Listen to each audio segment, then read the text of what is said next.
ਮਨ ਦੀ ਮਨ ਵਿੱਚ ਬਾਤ ਰਵੇ ਤੇ ਬਣ ਜਾਂਦਾ ਹੈ ਰੋਗ। ਜੀ अस्सलाम वालेकुम। अस्सलाम वालेकुम रहमतुल्लाह व बरकातुहू। जी बाबा टमाटरा वाला।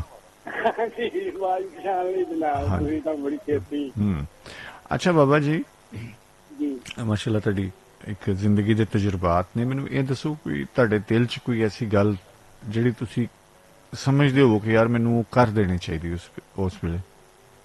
गल तां असल च एह् वे ना जी, हम्म वो पंजाबी दी कहावत है, सच्चियां करिए ते झुगे नहीं वसदे।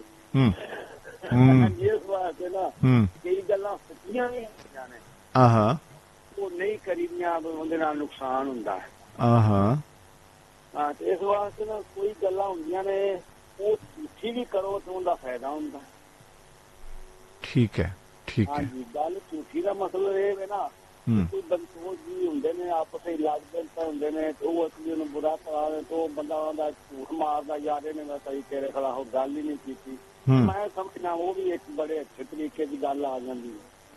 ठीक है, चलो बहुत बहुत मेहरबानी बाबा जी, बहुत मेहरबानी, शुक्रिया। अल्लाह हाफिज। अल्लाह हाफिज।